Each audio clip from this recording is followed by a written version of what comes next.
I've been sharing some information lately about urinary incontinence, and I think this is a topic that needs to be discussed because many women suffer from it, but it's not often talked about.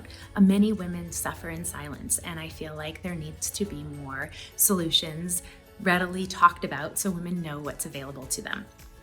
And so often one of the first physical exercises that may be recommended to someone is a Kegel exercise. And I don't know if you've ever done a Kegel exercise, but they're exhausting and they're hard. And if someone tells me to do a Kegel, I might do 2 or 3 or 4 and then be fatigued and not want to do them anymore. And so I think that's a disservice to women because I do believe that the strength of their pelvic floor and core muscles are extremely important to their bladder and urinary health. And so through childbirth, through the effects of aging and losing our estrogen, that area just becomes more vulnerable for us. And so this is something you may not be aware of, but one of the most important things is getting assessed by a pelvic floor specialist who can really identify how is your pelvic floor contracting. Is it contracting evenly and equally? And do you need some help being able to identify if you are indeed doing a proper Kegel type exercise? And so that's also something that your OBGYN can do during a routine gyne exam. But that's an important thing to be assessed by. And then with seeing a pelvic floor PT, someone who can do specific internal work with you, depending on your history, can be very helpful. This work, like a massage, can help break up any type of scar tissue or nerve entrapment, things that are affecting and maybe impeding your pelvic floor from contracting ideally.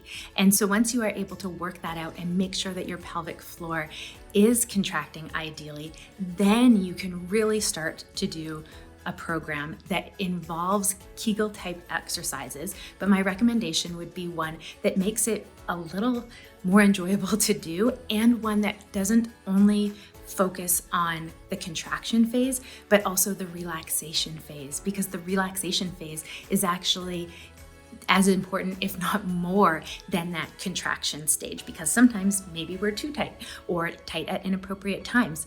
But it's really our pelvic floor and core muscles, our inner core muscles under our larger abdominal muscles that we think about when we're doing pelvic floor or when we're doing abdominal crunches.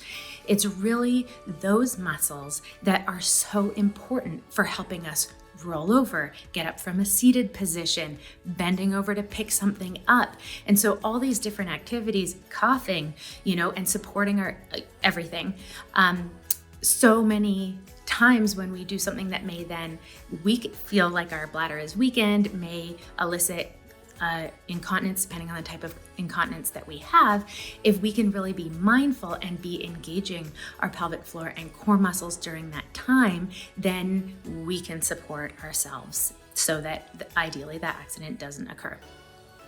So there's some wonderful programs that once you know you're having a proper Kegel type engagement from your pelvic floor and core muscles that you can do. There's lots of ones available online. You might get a specific one from your pelvic floor PT. One that I've tried and really like is Mutu Mamas.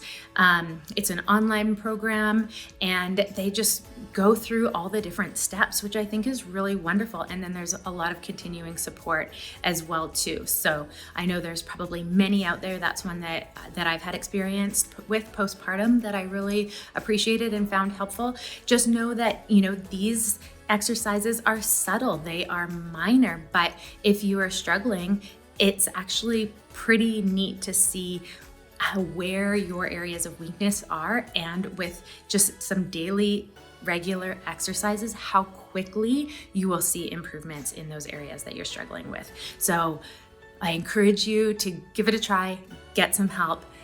You do not need to suffer, and you definitely don't need to suffer alone. I hope these make a difference for you. Thanks.